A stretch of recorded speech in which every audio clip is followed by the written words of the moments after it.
How's it going, everybody? hello, and welcome to the Penguins Collective Podcast. My name is Louie. My name is Josh. Oh, and we're two brothers who love to talk about hockey. Especially the streaking Pittsburgh Penguins. Whoa. Don't throw a curveball at me like that. Are the Penguins streaking? No, their streak ended tonight. Well, I mean, they still got point, though. All right, well, I feel like you're saying that we got a point doesn't imply that we're streaking, though. I mean, a streak is a streak. Win streak, Well, point I mean, streak, streak, losing it ended. streak. It ended. Anyway, the Pittsburgh Penguins Tomato. fall. Hey, the Penguins fall to the Toronto Maple Leafs 3-2 in overtime. The Penguins did receive a point, but before we get into that, and we got a good show for you today, before we do, thank you for joining us now. Whether you're live on YouTube, Facebook, Twitch, Instagram, Twitter, now known as X, thank you for watching. Or if you're listening at a later date on the podcast version, whether it's Spotify, Apple, Google, we appreciate you listening. And with that, let's talk about the game. Let's talk about how the Pittsburgh Penguins got at least a point today. Okay, let's first look at the silver lining. Okay? The Penguins got a point.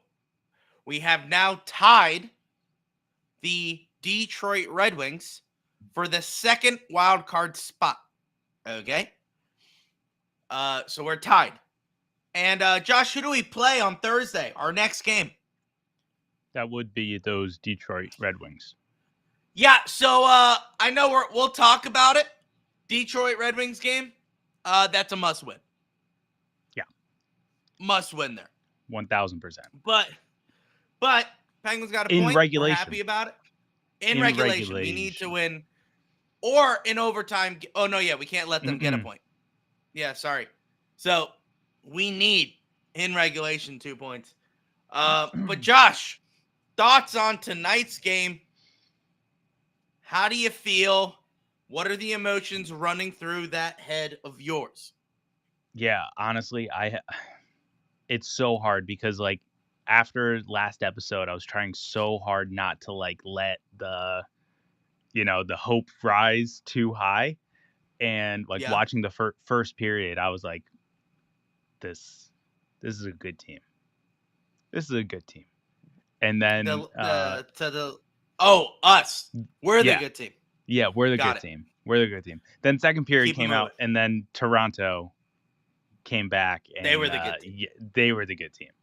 And that's where I started getting nervous about how, like realistically, if we didn't get that O'Connor goal late in the third, I would be on the it was a fun, nice week and a half, but, like, we're done back type of train, because the type of play that they were showing, was just not what they were doing in the last few games. And it was a little concerning. Right. But I mean, overall, I felt like it was a good game. The power play is not scoring, but looking a lot better. We're having a lot of chances, a lot of, opportunities to put pucks on net. Whereas a month ago, we were just holding it and hoping for the best, that, just lanes would open for us. But looking better all the way around. The only thing is, the thing that I noticed was that their goals took place at, like, obviously, just like essentially our weak points. Their first goal was after an icing. We were exhausted in the zone face-off, late to getting the guy on the back door. Boom, goal. Second goal with the power play, penalty kill, however you want to look at it. Toronto's power play, our penalty kill. Stupid call that it's a 50-50 call. Sometimes it gets called against Carlson. That one did. Okay. Penalty, fine. Off the face-off, just trickles to Austin Matthews and laser to the net.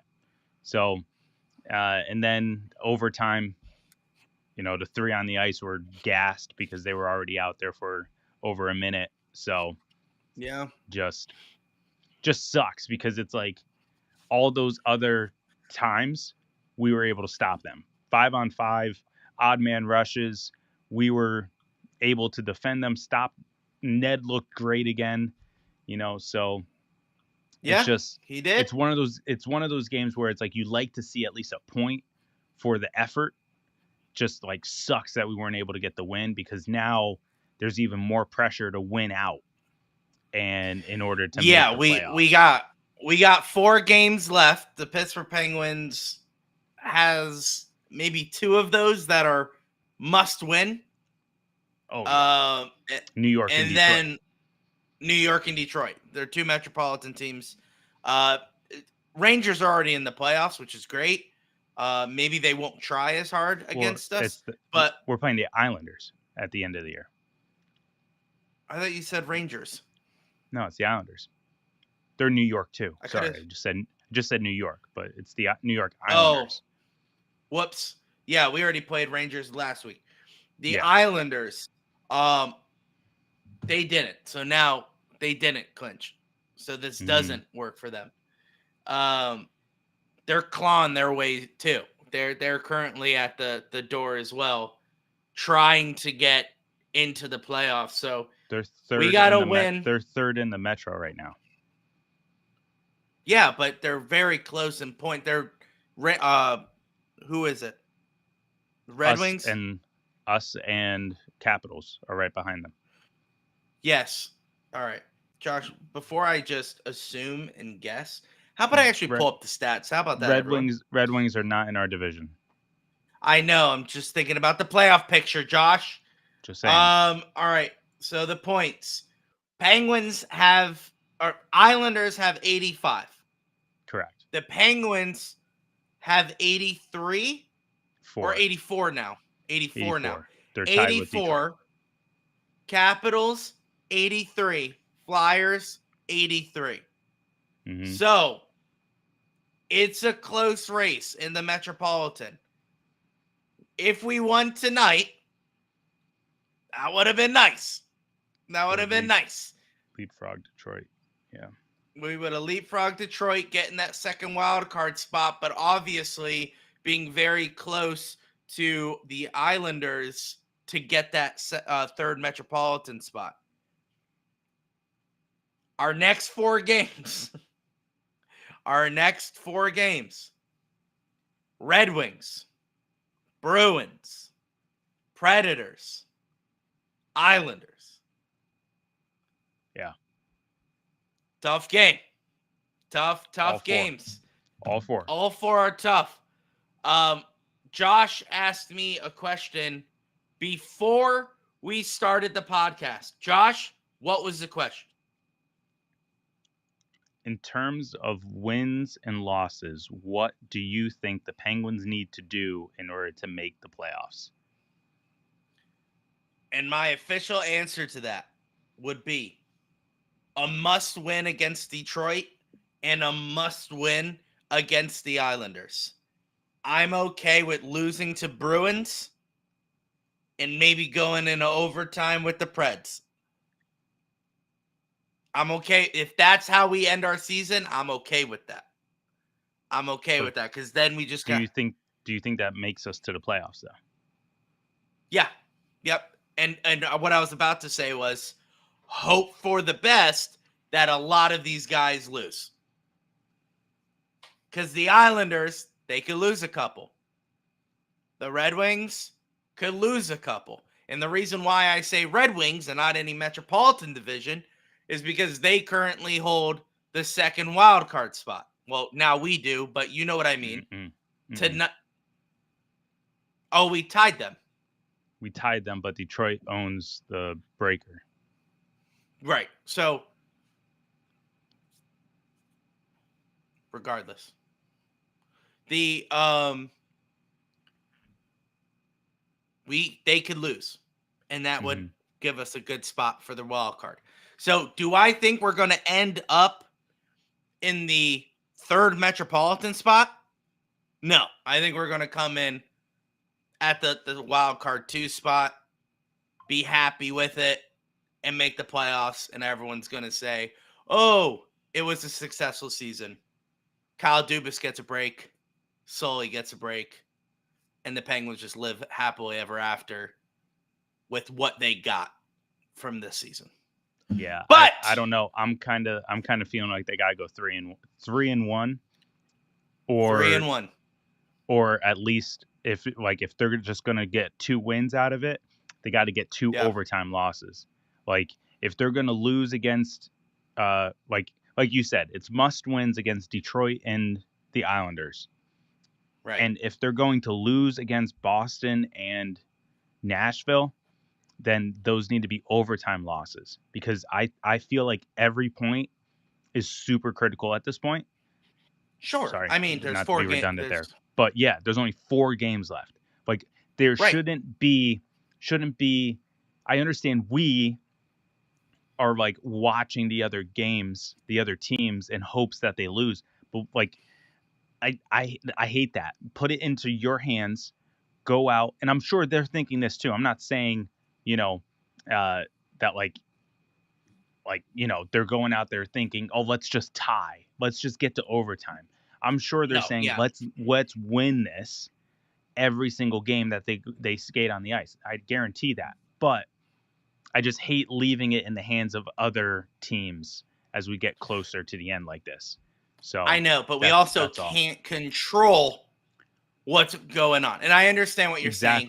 We put the ball in our hands, and we're in charge of that. But you also got to be a little bit realistic. Boston is a really good hockey team, and the Preds have been on fire very recently. Well, not recently. They have been on fire for like a month. Team. Yeah, so we got two big ones. But I have another person who can answer this question, Josh. Oh, my bad. I have another person. No, you're good. Joining us for this episode, host of the Locked On Penguins podcast, Hunter Hodes. How you guys doing? How's it going? It's been a minute. No, it's been a while. I got to see that wild game there. Yeah. Not a great win, a great loss, but we'll take that point. So obviously the Pittsburgh Penguins are now tied with the second wild card spot with Detroit. Josh was asking a question: with our remaining 4 games of the season, what would you see, or what would you think that the Penguins need to win to get in? So we got Detroit, Boston, Nashville, and Islanders. What do you think the Penguins need to do to get in and secure a spot? First off, is my mic sounding okay? I think I changed my settings a little bit just now. Is it all good? You're good. You're good. Mm-hmm. Okay. You're good just now. Sure. Stream, I think, screws me over a few times. You got to win the 2 games against the Red Wings and the Islanders in regulation. That's you have no choice with those 2 games. You're chasing those 2 teams. You're tied with the Red Wings heading into tomorrow. They play the Capitals. It really doesn't matter who wins that game as long as it just ends in regulation, because you have that Detroit game on Thursday and you need to take the 2 clean points there. You got the point here tonight. At the very least, it probably has to be 3-1-1 over these last 5 games. So 3-1 at least, I think, is what you have to go. Maybe 3-0-1. If you finish this 3-0-2, 8 out of 10 points, that probably gets you really close to, if not in the playoffs. But I would like for this team to win out, especially with 3 of their last 4 games at home. And I think they definitely can. What's the word I'm looking for? They crushed the Red Wings last time they were here. That's a Red Wings team that's been struggling a little bit as of late. You have the Predators, who they've been on fire as of late, but I do think that's a winnable game for the Penguins. And then the Bruins, we'll have to see how much they're playing for this upcoming weekend. They could could still be going for the President's Trophy, but that's still a big game. And then the game on the island next week, of course, I've been saying it for a while. I feel like it's going to come down to that, and what better way for the season to end with the Penguins trying to potentially get a playoff berth against a team that's horrified them for the last several decades. So that would be very interesting to say the least. But I would say you got to win at least 3 of these last 4 games, if not all 4 now. All right. So we got 3 different answers here. Yeah. We got 2 out of 4, 3 out of 4, and now 4 out of 4. Okay. So I want you guys to tell me what's I need everyone's opinion, because I think Brian in the chat says, I think we need to win 3 of 4 to be safely in, if not 2-0-2. And I think that's kind of what Josh was saying. Yeah. And obviously Hunter as well, is just play it safe. How about we win all 4, boys? You know, I think that's kind of the mentality of, I hope the Pittsburgh Penguins come into the locker room and just say, hey, how about we just win out? Like, let's just do that. You got Crosby, who was on fire tonight. You got Gino, who was playing really well. I think everyone was kind of getting in. They finally gelled after, 70 games. And now they're making the push for the playoffs. And I think everyone's playing well. I think there's a motivation. I think there's a fire going on within the Penguins to get that playoff spot. Hunter, what did you see today that you really liked? Obviously, we can get into the negatives. It's always easy to pick the negatives. But what did you really like from the Penguins today, if not the last 7 days from the Penguins? Yeah, I mean, I really liked the way they were forechecking in the first period. They took it to the Leafs pretty hard. I feel like those first 20 minutes, the Leafs really didn't have an answer for the way the Penguins are playing. I think the only reason why it was 1-0 heading into the first intermission was the play of Ilya Samsonov. I thought he was tremendous in that first period, made a couple of dazzling saves, especially the one on Sidney Crosby where it looked like it hit the post off my first glance, but he actually got a piece of it. And he was sensational all game, by the way. Samsonov was really good for the Leafs in a year where I think he's been all right, but I think honestly the Leafs really just need average goaltending if they want to do or try to go far in the playoffs. But the second period, they kind of slacked off a little bit, and you knew the Leafs were going to make a push to start that period. That, that's what happens when you play one of the better teams in the league. But what I liked from the Penguins after that was that they didn't back down. They got right back to forechecking the hell out of the Leafs in the final second, I should say the second half of that period. And then the third period, it was kind of low event a little bit. Matthews gets the goal. Probably would want that back if I'm Nedeljkovic, but I'm also nitpicking a little bit. I thought he made some tremendous saves overall. And then the way they're able to fight back and at least secure that point, that's big, because that point could definitely come in handy at the end of the season. But I thought they played a really well-rounded game. I love the play from the top 6 tonight. The Crosby line was firing on all cylinders. The Bunting with Malkin and Raquel line was tremendous once again. I mean, you look into the data a little bit. When they were on ice, the Penguins had almost 3/4 of the shot attempts, over 3/4 of the scoring chances, a lot of high danger chances as well. They were awesome overall. And the top 6 was carrying the load in this game. The bottom 6 definitely struggled a little bit. I can nitpick the deployment from Mike Sullivan all I want. At the end of the third period, I can talk about the whole Lars Eller thing, as I've been complaining on social media for the last few minutes as well. But I mean, the Stars carried them to this point, as well as some players who've also been stepping up a bit as of late too. P.O. Joseph, he's been getting a lot more of his shots through, which I like. Drew O'Connor, he's been a sensation throughout this season. He's becoming one of their better players in the bottom 6, and it's really refreshing to see. But, I think on most nights, they probably win this game. I think if it doesn't go to overtime, at least, I think Nedeljkovic was able to make enough saves despite the one he gave up on Matthews, but Samsonov was just really good in net for Toronto, and that also ended up being a difference for the Penguins in this game. But there's really not a lot that I didn't like about them in this game. Yeah. And, all right. And the Hunter. Okay. Go ahead, Josh. Yeah, you were talking about Bunting on that second line with Malkin. And, obviously we haven't been able to chat in a while, but we have a friend who does a podcast for the Hurricanes. And when we got Michael Bunting, we asked, hey, shout out AB, Caniac Sessions. But we asked him, what are we getting in Michael Bunting? Like, obviously he's not going to be a Gensel, but an elite goal scorer. But like, what can we look forward to? And I'm not going to quote him because he did he swore pretty heavily, but he Yeah. essentially said he's an effing a-hole, but in a good way, in a good way.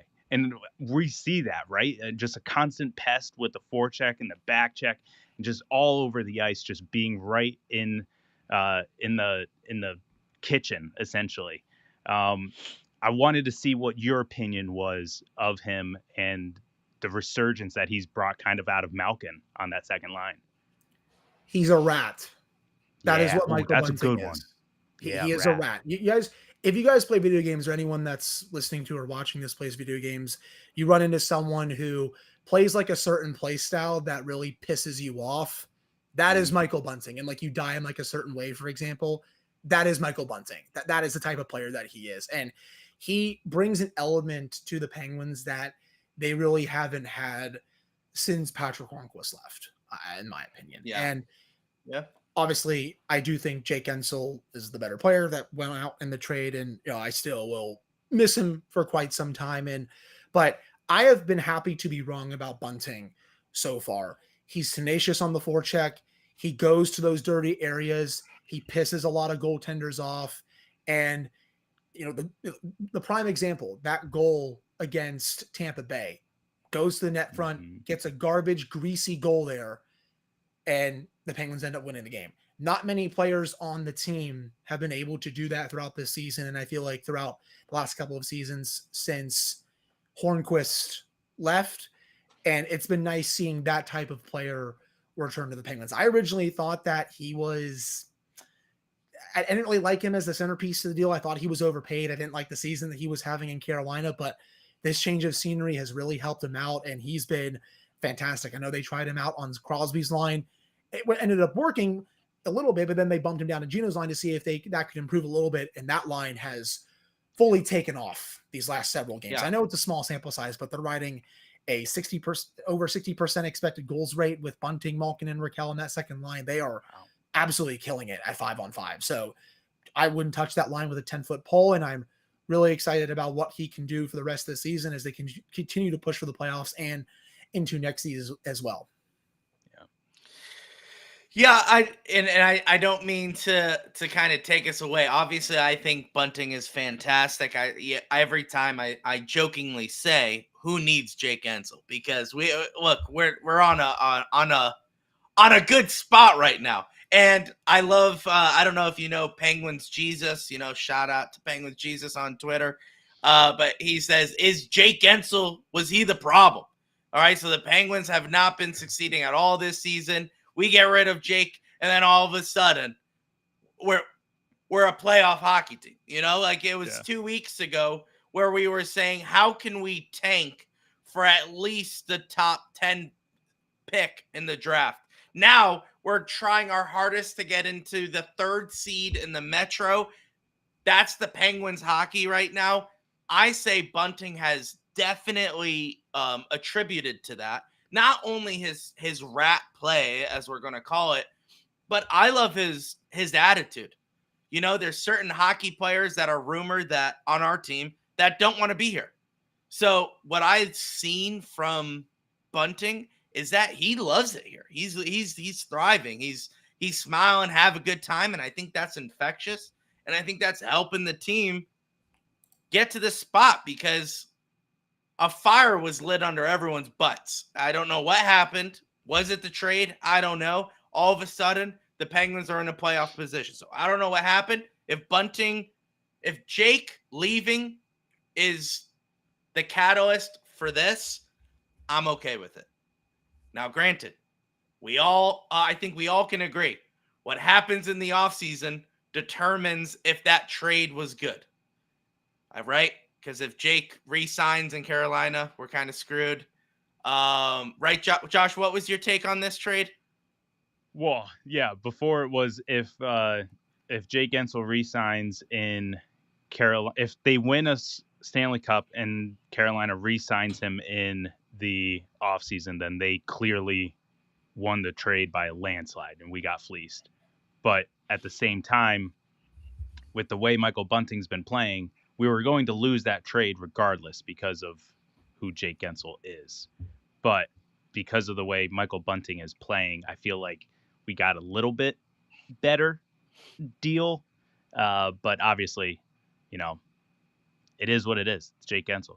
We lost a 40 goal scorer and a top line forward, and we only got some question mark prospects and a top 6 forward. So, but we paid that price to be where we're at now is what I'm getting at. And so fair I'm enough. okay with it. If the Penguins get the playoff spot, I'm okay with it. That's a quote unquote successful season. So I'm going to take it as a win. But I did want to talk to you, Hunter. There's a lot of outrage on X right now. Mike Sullivan not starting Crosby Malkin on the overtime. I haven't seen you tweet yet. So, what are your thoughts for the people at home? Your thoughts on tonight's overtime? I hate it. I can't stand it. It's just I don't. I've been trying to be level-headed about this head coach throughout the season. I saw Mike Sullivan said to a reporter who asked about it, said had a skate issue. Okay, whatever. Start up getting Malkin. Sorry. I mean, he's been arguably one of your, I mean, I shouldn't say arguably, he has been one of your best players throughout the last couple of weeks as you had gone on this 6-0-2 run heading into this game. If Crosby's not available, at least go down swinging with your best players. Starting Eller and O'Connor out there, which, again, I'm not trying to dog on these two guys. They have been tremendous for the Penguins all season. Eller has proved me wrong. O'Connor has emerged into a really solid third liner for this team. But why are you going with those two guys to start overtime against Matthews, Marner, et cetera, et cetera? It just doesn't make any sense to me. And the funny thing is, they had the puck to start overtime for the first 15, 20, 25 seconds.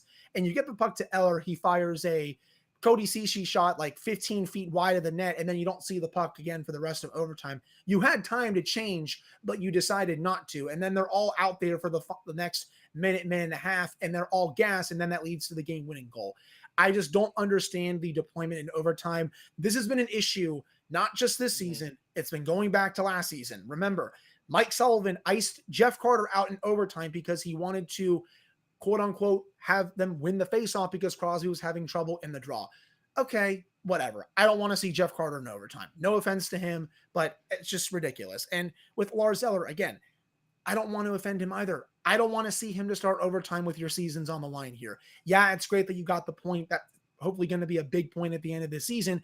But when you're trying to get that extra point and every point matters at this point of the year, why are you not at least trying to go down swinging and going blow for blow with the Leafs stars and being like, okay, if you want to beat us, well, you're going to have to go through our stars. I just don't really understand the logic of putting Eller and O'Connor out there to start. I mean, maybe if you wanted to, I guess, go neutral and then you can put the stars out there after and get them against some better competition.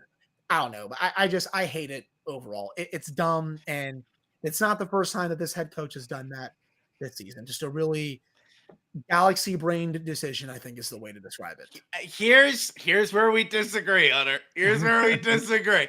All right. Obviously, first of all, Josh, I would take a bullet for Mike Sullivan. Okay, I would take a bullet for Mike Sullivan.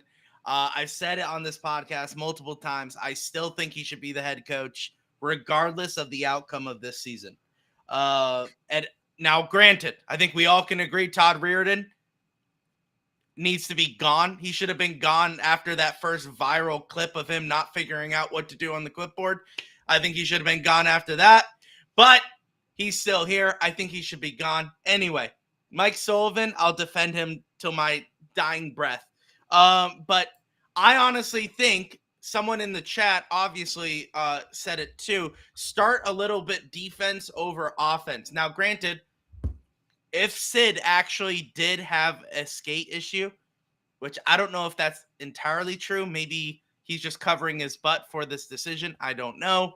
But what I will say is maybe he wanted to start off a little fast speed to kind of wear down Matthews, get them off the ice, and then send Crosby out, because then we would have the advantage if we could kill that first 30 to 40 minute, 40 seconds to a minute in overtime to then send our stars out there. I think that would have been great. It's a very smart move if it played out, but I think he gambled and he got caught, Mike Sullivan. I think that's what it is. So, of course, we get upset when, we get stuck in our offensive zone in overtime with Eller, Carlson, and O'Connor. And I'm just going to take them out real quick. With those three, and they get gas. And, of course, it leads to a goal. I knew that was kind of coming as soon as they're not moving, they're not skating. You knew it was coming eventually. Questionable line change from the Toronto Maple Leafs in this moment. But I honestly think Sully's thinking for this overtime was to, hey, let's wear them down with speed for the first 40 seconds to a minute.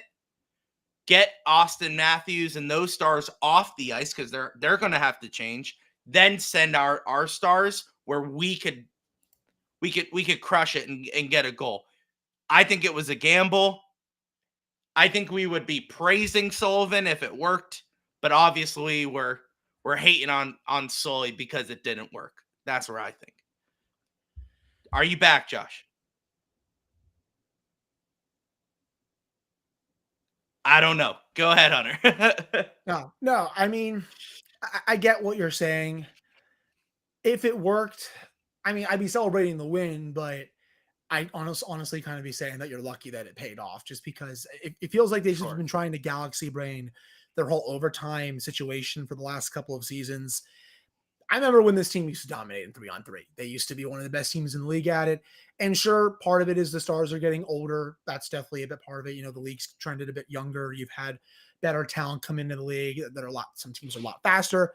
Totally get that. You can argue for them to practice a bit more, which I have been overall. But when your season is on the line and you need an extra point, I'm still going to go down swinging. Like, hey, if it doesn't work, hey, it doesn't work. I know Crosby's been outscored in overtime throughout the season. I've seen the data a little bit, same with Evgeny Malkin, but I'm still going to die on the hill that I want my stars out there every time. You want to bring out some of the depth players a little later on in overtime to maybe get them some favorable matchups before the stars come back. I think that's okay, but I'm just not really a big fan of it.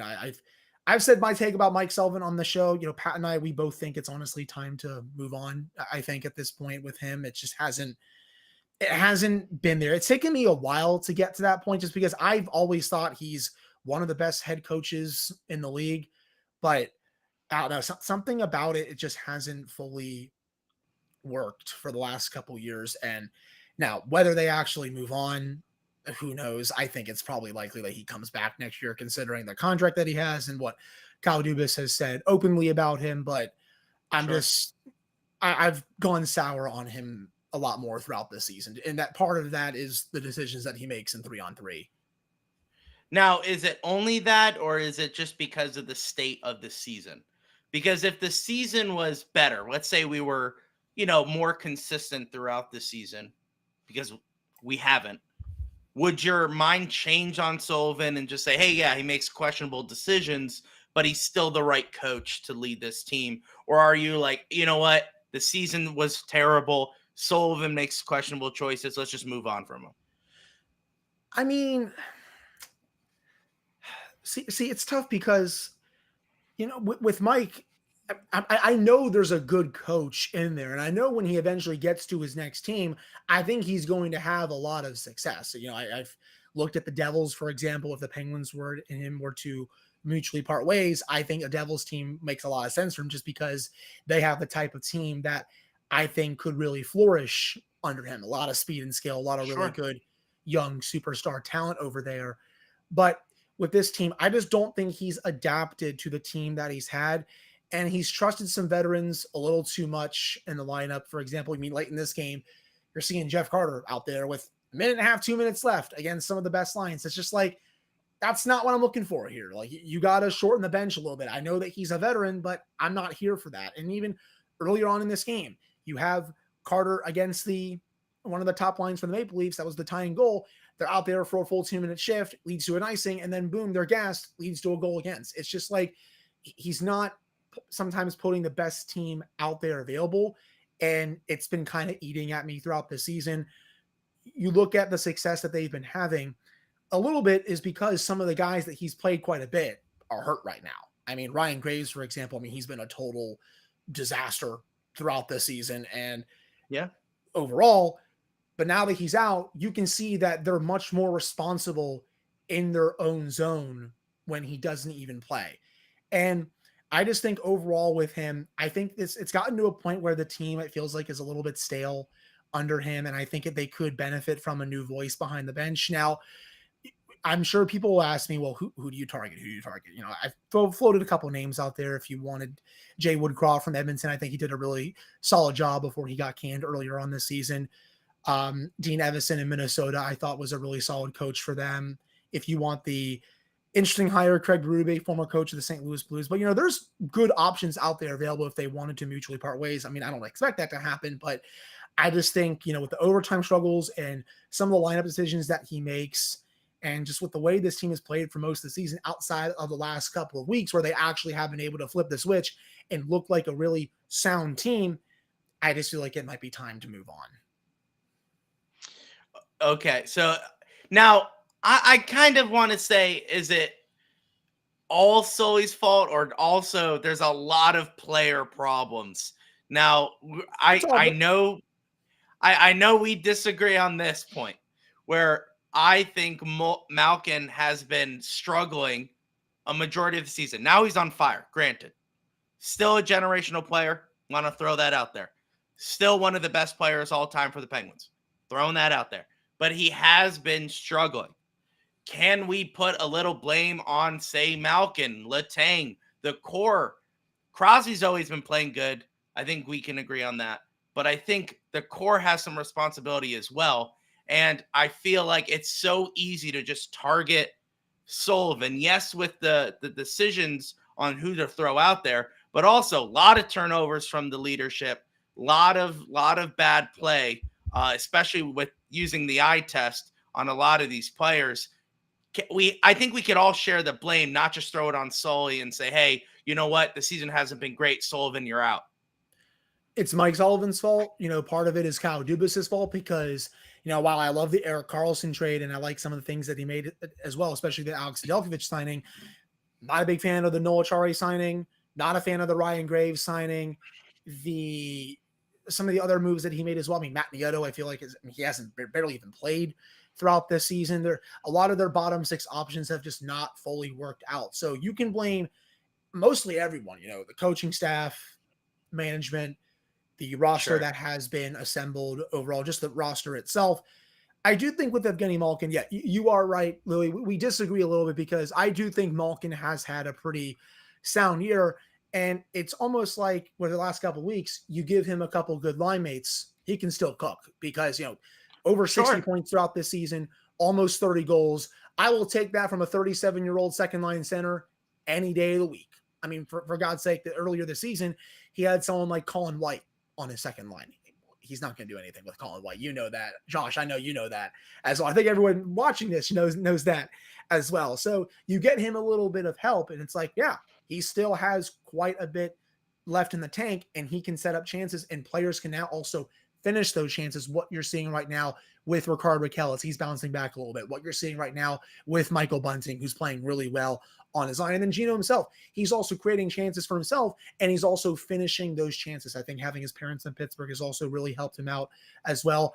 I will say for Letang, the last few weeks hasn't been the best for him. I think he had a tremendous first half of the season. I think he was one of the best players. I think over the last month, it's kind of trended down a little bit, which, I mean, that happens for some of the best players in the sport sometimes. But, you know, that's also coincided with Erik Karlsson playing some of his best hockey overall throughout the last month as well. So for a while, you know, Karlsson was, you know, struggling a little bit, but I still think he's been mostly as advertised.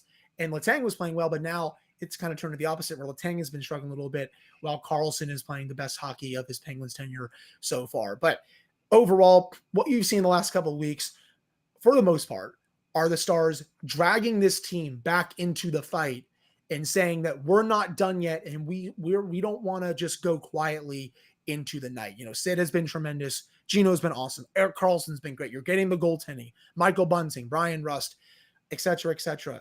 even Chris Letang, I mean, I actually thought Letang tonight had a pretty decent game. It was probably one of his better games in a while.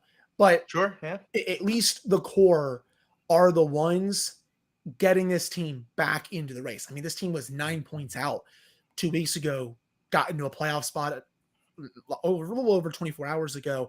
If they are able to pull this off, this is going to be one of the greatest regular season comebacks in terms of how far they were behind so late in the season in NHL history, because you don't see teams come from that's coach of the year kind of stuff. Wouldn't you agree, Hunter? Yeah, you don't see teams come back from 9 points out of a race with less than a month left. It just doesn't fully happen. So we have to fully credit the core for all this and just some of these supporting cast around them as well. But if they do miss the playoffs at the end of this, it's going to be an organizational failure. It's not just going to be Sullivan. It's not just going to be Dubas. It's not going to be the players. It's going to be everyone combined. And you can look at the power play and say, yep, if they had a league average power play, they'd have more points. If you can look at overtime and say, yep, if they were able to win more overtime games, they'd be in the playoffs. Or if they hadn't blown so many multi-goal leads in the third period, they wouldn't be in the situation right now. We can play the what if game once this season ends. I can count the Buffalo game, the Calgary game, the Vegas game, the Avalanche game, and the Blue Jackets games all off the top of my head. All those points they left on the table, if they had banked all those points in regulation and not blown all those multi-goal leads, they'd be in a bona fide playoff spot with a chance to probably clinch at the end of this week. Great memory. Yeah, that was good. Top of the dome. Josh? So actually, we just had a comment about it, and this was what I wanted to lead into next. You know, we asked about what the win-loss is going to look like for down the stretch, but also goaltending. You know, Ned, 9 straight, I believe was what it was coming in. Yeah. And he's been looking great. But now, Jari, maybe he had some Pepto. Think he's good. Doesn't have the tummy troubles anymore. That's right. I thought he should have got the start tonight just to kind of alleviate Nedeljkovic a little bit. How do you see this going down the stretch? Because obviously this is kind of like a pitcher, in the postseason. Like you kind of want to go on that 3-day rotation, but if we make the playoffs, I don't want Ned to be absolutely gassed by the time we get there. So how do you see this playing out? Josh, I completely agree with you. And that's what I said on my episode today with Pat. I wanted Jari to start in this game because I don't want him ice cold for the playoffs. Louie, I know you're shaking your head. I'm sure people are also watching this shaking their heads as well. Yeah. I don't want Jari ice cold to start the playoffs because with the Penguins' history, you're going to need both goaltenders if you want to go far. I mean, we've seen it with other teams as well. Heck, the Florida Panthers last year, Alex Lyon started it. Sergei Bobrovsky finished it. And yeah, they lost in the Stanley Cup final, but Lyon was good enough down the stretch. He had the first dibs at the starting job in the playoffs. Sure, he wasn't good enough, but they had a good goalie in Bobrovsky ready to go. And with Nedeljkovic, has he been the better goalie throughout the last month? 100%. He has deserved to get all the starts that he's been getting. And I understand why they went to him tonight, and I'm not sure they get the point without him with the saves that he made after that goal he gave up to Matthews and after O'Connor tied it. But you still need to keep your other goalie fresh. And if you go into the playoffs without him getting at least one start here, I don't know. That's a little concerning to me. I would have given this one to Jari just because I think this game, when you look at it, is probably the least important of the remaining 5 games. You're able to get a point out of it. That's big. But now you got to figure out, okay, if you want to give Jari a game, which one is it going to be? It's not going to be Detroit. You start Nedeljkovic in that game 100%. Boston, okay, could see it. Nashville, I think Nashville is probably the game that I would circle. That's a Western Conference team. You'll see where you are in the standings. But that's the game that I could maybe give Jari before you play the Islanders. And that game will be Nedeljkovic's game, by the way. Mm-hmm. I think at this point you have to give Ned 3 of the final 4 starts. You could easily give him all 4. But I still want to get Jari in there one time so that he's not just ice cold heading into the playoffs. And as Josh alluded to, Nedeljkovic is not gassed, because I said that exactly on my show today as well. I don't want him fully gassed when these playoffs get underway, because that could be a bad thing when you play Carolina or New York in the first round. Now, are you expecting who to start? Let's say we do exactly what you just said. Who's starting playoffs? Ned? Yes. Oh, yeah. Ned's going. So if this is where I disagree, because Ned is our guy, Let's just keep Jari out. You know, his job, the reason what we pay him to do is to be ready to go at any moment's notice. Nedeljkovic understood that assignment, and look what he's been doing. So I kind of have the mentality of, hey, you know what, Jari, this is on you, dude. This is just as much on you as it is an injury, a sickness, whatever. Ned has been carrying this team. He got us this point. I honestly don't know if Jari could do it. He hasn't been reliable in big games. Ned has. I wouldn't want to if we agree that, hey, the next 4 games are so important, ride this horse until it dies. Ride it until he dies. Because if we don't make the playoffs and we start Jari and we're down 2 points and we lose, let's say we start him in Boston. Let's say we start Jari in Boston and then we miss the playoffs by 2 points. I'm blaming Tristan Jari. I'm saying you're the reason why we're not in the playoffs. I can't believe Dubas re-signed you. Get out of town. Ned's getting a 3-year extension, and then we're back at square one to find our franchise goaltender. I just don't see taking Jari and saying, let's test him out. Not with the 4 games left in the season. We should have tested him out a week ago, but he had tummy issues, and you lost your window. You lost your window. Your time is up. It's Ned's time to shine. He has been shining. His only losses are in overtime. He is shining. Let him shine. It's a fair point. I mean, I'll give you that. I understand where you're coming from, but you know, Nedeljkovic hasn't had a workload like this in quite a while, and that just scares me a little bit. I mean, obviously you don't want to overwork Jari too much, but I don't know. I still think part of me wants him to get a start down the stretch here, just so you can't play him in the most important games. That's Detroit and the Islanders. You want Ned for those games. You probably want Ned for the Bruins game. The Predators just seem that seems like a good matchup for Jari. I know the Predators have been really good as of late, but you get them at home. They don't have as much offensive firepower as some of these other teams that you're going to be going up against. Depending on where the standings are at that point, that's the matchup that I would circle for potentially him getting a lineup. I figured tonight would be the top one that I circled. I had Nashville as kind of like a 1B. So we'll see how it shakes out. But I will not be surprised if they do give Nedeljkovic all 4 of these starts and just ride him into the playoffs just because of the way Jari played in the month of March. Yeah, so we can confirm that per Ned's junior's coach, this is the longest stretch he's had since then. Yeah. But honestly, like, I don't know where this team goes. You know, we talk about the future a lot with this team all season just because it's been such a ridiculous season.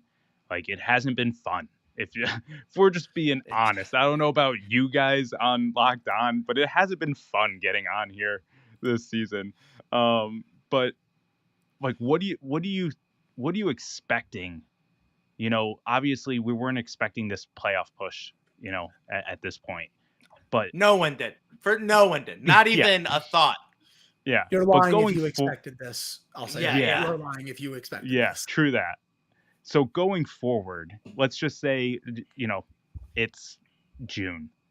You know, the Stanley Cup playoffs are over. Whatever run we had, it's over. What, like, are you expecting a retool, another retooling essentially, or like a soft rebuild was thrown out there, or a total burn and restart? I think you'll see them make a lot of moves this summer, especially if they don't get in. I've been saying for a while, I think they're going to try to give this another go next season. I think they're going to try to make moves to get this team back to the playoffs at least one more time. I mean, that was the goal heading into this season. And right now, you're that close. You're tied with the Red Wings right now, but the Red Wings have the playoff spot just because they have the game in hand. And, you know, we'll be keeping our eyes on that Red Wings Capitals game. It doesn't matter who wins that game tomorrow. You know, as long as you beat the Red Wings on Thursday, again, say the Red Wings win that game in regulation, they get to 86 points. Penguins win a regulation on Thursday. Boom, you have the tiebreaker back. and you are in that final playoff spot. And then you just have, then it's the rest of the way, 3 games left each. You win out, you're good. But for the offseason overall, again, I think you're going to see quite a few changes overall to try and get a bit younger, try to get a bit faster. I think you could see quite a bit of trades happen this offseason. I'm not sure how active they'll be in free agency right now. Give or take, they'll have about 12 million, 13 million in cap space, which is a decent amount for this team. Usually they don't have this much cap space. I mean, they had a little over 20 million of cap space last year, but what I've been saying for a while as well, you don't want to burn that cap space. You know, I feel like on July 1 last year, you went into it with a lot of cap space, but I think you burned it on a lot of the wrong players outside. I think of Nedeljkovic and Lars Eller and then, you know, Erik Karlsson later on. I feel like a lot of the other players that he brought in just kind of wasted that. So if you want to get back to the playoffs, that's fine. And I actually support that because Sidney Crosby has shown you that he's not close to finish. Evgeny Malkin has shown you that he's not close to finish. Chris Letang outside the last month has played really well. Erik Karlsson, I do I feel like has been as advertised. I know Erik Karlsson has gotten a lot of hate from a section of the fan base this year. I disagree a lot with what those people have to say because I look at the data and I also watch the games and I just don't really see what some of these other people are seeing when it comes to Erik Karlsson. I think if this team had an average power play, he'd probably have close to 65, 70 points right now, in my opinion. But I think what you're going to see is this team try to go for it again next year. Do I think they're a Stanley Cup contender? No, I don't. But I think they're going to try to be a playoff team next year because I think they owe it to Crosby, especially going into the final year of his contract. And yes, I would be stunned if he did not sign an extension in July. Yeah. He gets the bag or what? Oh, he'll get a good contract, you know, probably 3 years. I mean, could he take a discount? Sure. But would it surprise you if he just took 8.7 million per year just because he's the most superstitious player in the league? No, listen. That's what I said. Josh said the same thing. What was it? 15?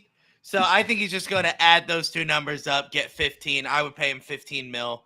I don't think he gets that high. I think he'll probably get in the double digits if he wants a raise, and you know, he deserves a raise. But I think yes. If anything he's fighting for right now, yes, playoffs, but also a huge indication to Kyle Dubas, like, I want my money, dude. Like, because I'm not sticking around if it's this bad, which I am not one of those people who think Sidney Crosby needs to move on to go win a cup. I want him here forever. But he deserves a raise. 8.7 million for that kind of talent is ridiculous. Let's pay the man and give him the keys to the city. Yeah, I mean, he'll get a good raise. I feel like if he wants one, and again, you know, he should. I don't think it's going to be 14, 15 million, but I think you could see him getting 10, 11 million per season just because he's 36 now. He's going to be 37 next year. I don't see him getting, you know, Connor McDavid money, Austin Matthews money, et cetera, et cetera. But I think he'll finish his career here and sign a 3-year extension, I think. Yeah, I think that'll be it for him. And then 1 year after that, if he continues to keep on playing. But honestly, I think one thing we need to actually look at seriously, I know it's kind of just up in the air who we get rid of. I think we need to relook at our goaltending. Goaltending wins championships. And listen, if our best goaltender has been a backup this season, which granted, I want to say one thing. Jari started off amazing. He had 6 shutouts in the beginning of the season. This is phenomenal. Our duo had a great give and take in the beginning of the season, and then we kind of just fell off after the first month. But listen, I don't know if Jari's played one playoff game in his whole entire career with us. I think we need to kind of reevaluate who is going to be our guy. Do I think it's Nedeljkovic? No. I think he's a great backup, and I think he knows that. But I don't think Jari can lead us to the promised land if we are to go all in starting next season. There's some good goaltenders out there. Maybe we make an effort to go get one of them. So, Louie, you've definitely blocked out the 2021 series where Jari was in when he just barfed all over himself against the Islanders because he was really bad in that series. That is the playoff series that he did appear in for the Penguins. Wasn't good enough overall in that one. If he's average, they win that series. They blow the Islanders out, to be honest. And then he had the Game 7 the next year. broken foot. I'm not going to kill him too much for that. I feel like I was waiting for him to try and get that playoff redemption because he was playing really well that season when they played the Rangers in the playoffs. He had his foot broken by Anders Lee just before the playoffs started, only a couple weeks before, and he just wasn't able to play until Game 7. But yeah, like that 2021 series was bad, to say the least. I think I agree. This offseason is going to be really interesting to see what they do in goal.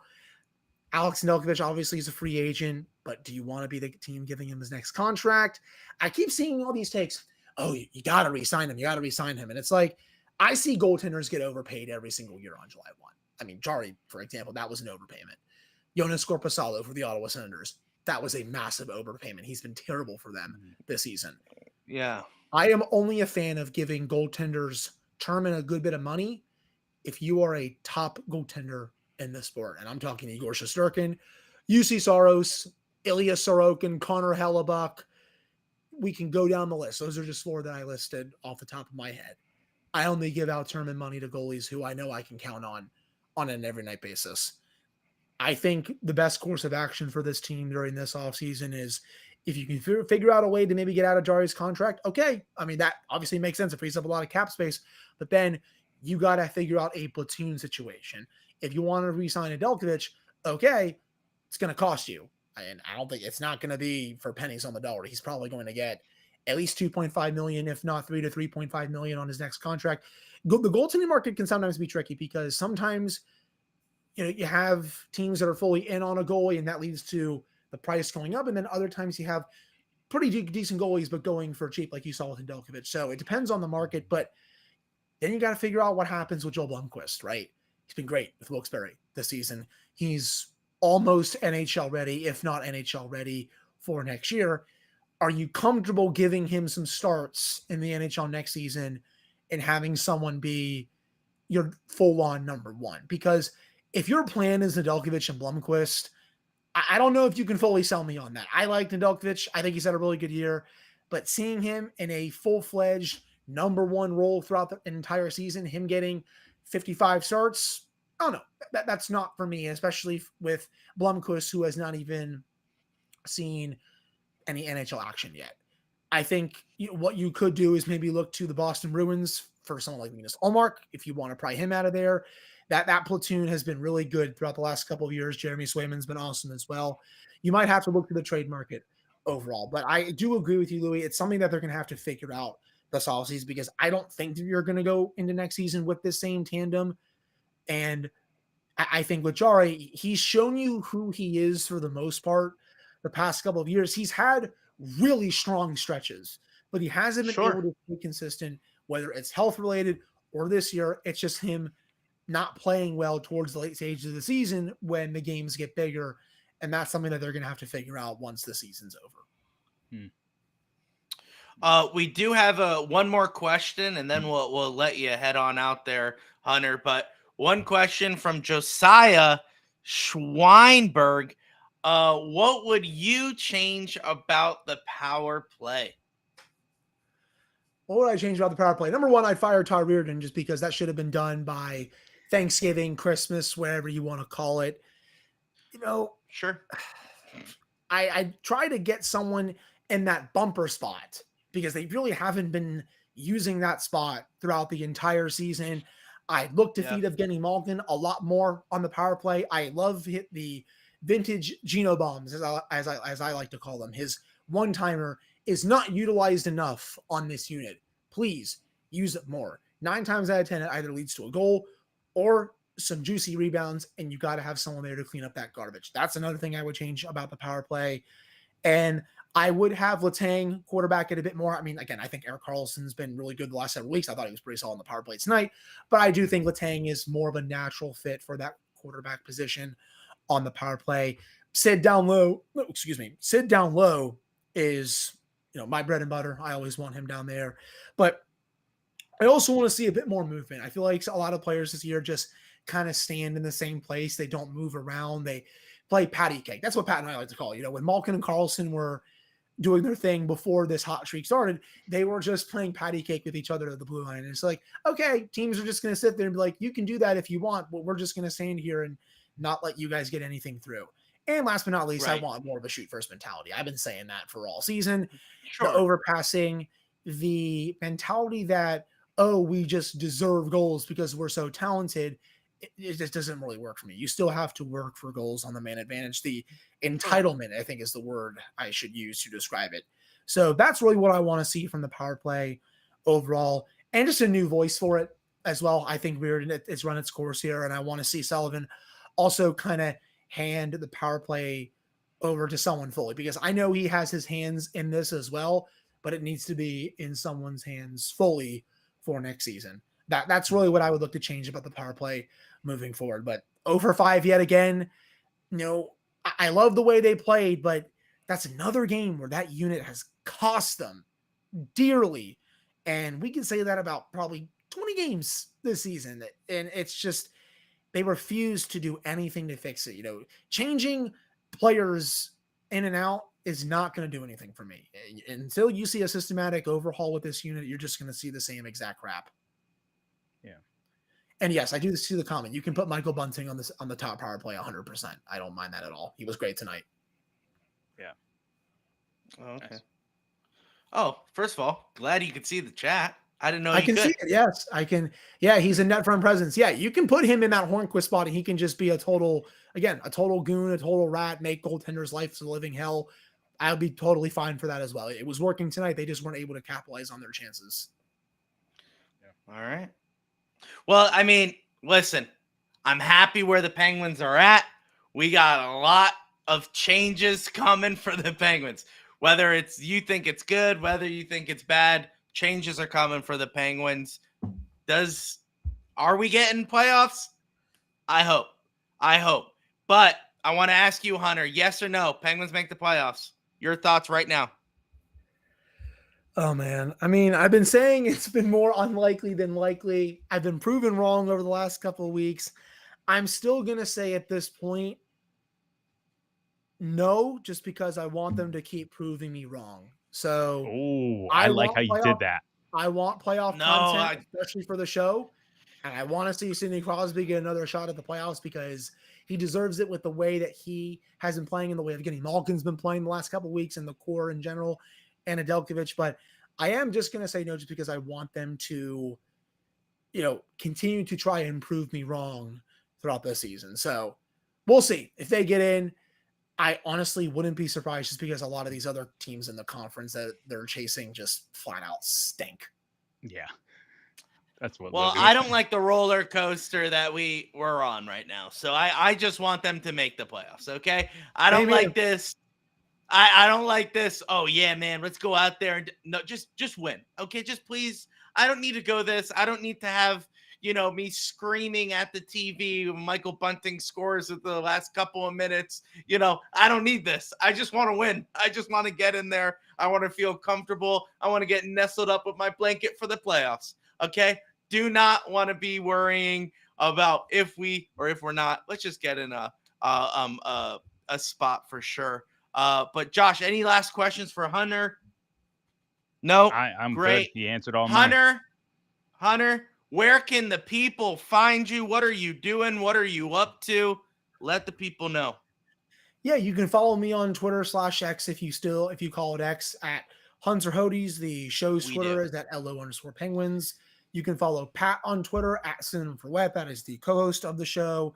And you can follow the podcast wherever you get your podcasts: Apple, Spotify, YouTube, Amazon Music, Sirius XM Radio, all that good stuff. We've been really milking this out over the last week. It's been great that everyone's been tuning in, and we hope that we can bring you all some playoff content as well. It was weird having the season end prematurely at the end of last year and not getting playoff content for the first time in quite a while for me, and then obviously first time in the show's history. But I'm hoping that we can all have some playoff content here and really drive up those numbers overall. So that's where you can find me. That's where you can find the show. We do episodes Monday through Friday. Funny enough, Pat texted me about 10 minutes ago asking about something for tomorrow. So we'll have that up probably around 12:30, 1 o'clock tomorrow overall. Nice. Wow. You guys are moving. Well, guys, you can find him there. Hunter, thank you so much for joining us. Hopefully he can get you back on more frequently. So that way we can argue a little bit more about Malkin's production on the team, and then you could just agree with Josh on everything. But Hunter, thank you. We'll let you go, and then we'll talk to you later, man. Thank you. Appreciate you guys. Thank you for having me on. Really appreciate it. Yeah, as always. See ya. Appreciate it. All right, Hunter Hodes, thank you for joining the show. I disagree with a lot of his takes, but it's okay. It's okay. He was really good. We were good. There was no arguments. I really thought he was going to come stronger on the Malkin front. I was like, I don't think he's they're going to come takes, strong on the though. Malkin. They're just opinions. You know what? That's one thing that I don't like. Isn't that a like, take? No, I feel like takes can only be classified as hot. You can't There's just cold takes. A take is a cold take is a hot take proven wrong. Takes are literally just opinions. What? You can't just say take. Wait, what? Yeah. There's like math involved with takes? No, I think it's a hot take or a cold take, or it's just a take. Your take is your opinion on the fact. Just an Where opinion. are you getting this? No. What are you saying? It's another name for a take, Josh.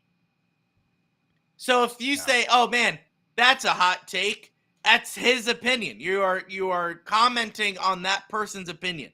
If I say Malkin has been horrible for the Penguins, you would say that's a hot take. That's a hot take, right? But that's my opinion. I understand. But if you say my opinion is that Malkin was playing poorly due to, or Jari was playing poorly because of all season tummy troubles. That's not a hot take. It's just my opinion. A hot take would be Jari is the worst goaltender in the NHL. Because it's so extreme. It's still an opinion, Josh. It's still an opinion. Extreme. Yeah, but because it's so extreme, that's what makes it a hot take. You can have extreme opinions, Josh. Yeah, but extreme opinions doesn't sound as good as hot take. You're speaking nonsense right now.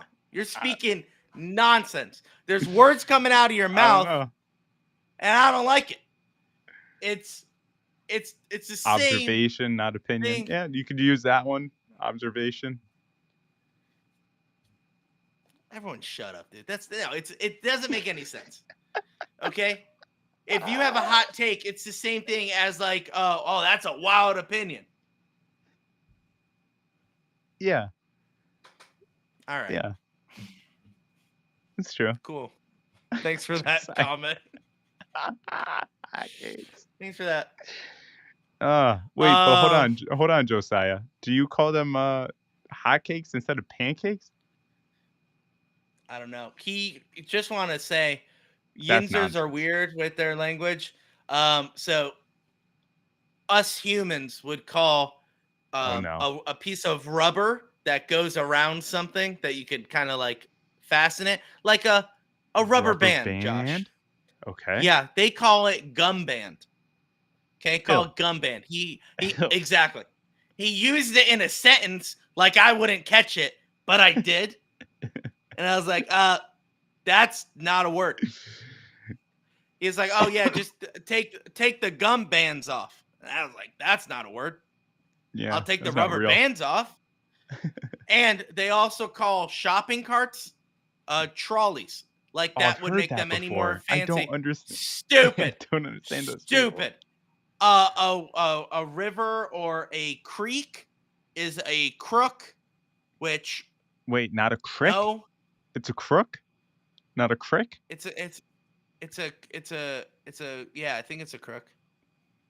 Just so I could well, because you know over here we got crick, we got a rough instead of a roof. It's a rough, and if you're counting, it's 1, 2, tree. Oh, it's a buggy. It's a buggy. Yeah. Which is even worse, dude. Even worse. Down the creek. See how it's I love being in Pittsburgh, but I'll never get into the language. It's terrible. Terrible. May it's agree. Terrible. Everything's Don.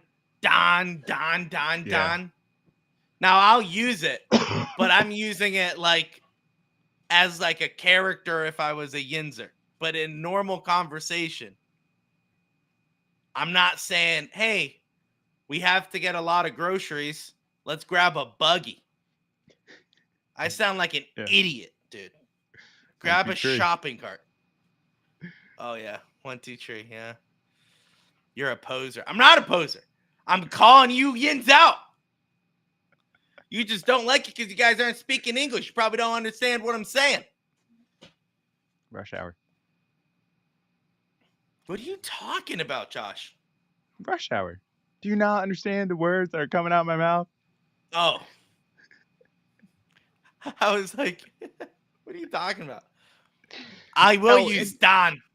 You didn't. No one caught my. That's what she said. Well, first of all, Josh, this is a family show. It's a family show, so no one should be catching that. Come on. We don't use those kind of jokes. That was good. All right. He was like, I love it when Sidney Crosby is down low. That's what she said. No one heard it, Josh, but thanks for bringing it back up. Thanks for it. I was so bummed that no one caught it.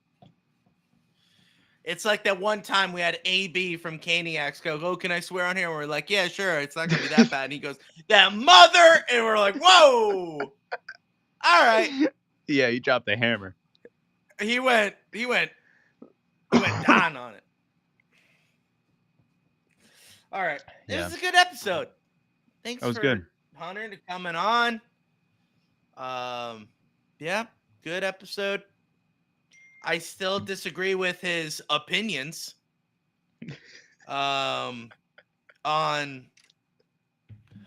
Because listen. Don't come after my coach, dude. Don't come after my coach. A lot of people. Yeah, he said Sullivan needs to go out. Or don't like it. Don't come after Sully. I hope. All right, we all know that he is somewhat aware of the Penguins media, okay? We are not anyone fancy, but he's aware of some Twitter accounts. Okay? I honestly think he watches this show. And if I ever meet him, it's been chronicled? I don't know what you're referring to. It has been chronicled. Josh, it has been chronicled. And I hope as a collective we could come together. Okay? Like that. Nice. Let's just get locked in here. Yeah. Locked on, Josh. We need to be locked on. Because this is only the tip of the iceberg. All right? And those are all the Penguins podcasts. At least we think. All the Penguins podcasts. Yeah. The main ones. Yeah. Some other little ones. Yeah, I think so. Are there? I think we're the littlest one. No, there's smaller ones below us. That's right. Because we're so massive, Josh. Because we got such an awesome group. Yeah, we're bigger than Hunter. Okay, do it. What? The Trump? The Trump huge. That huge. No, I can't do it. Put me on the spot. Sorry. What is it? Where were we going with this? Oh, Sullivan. I think we're finishing up. Yeah, we are. Hold on. But I hope I meet Sullivan and he goes, thanks for defending me.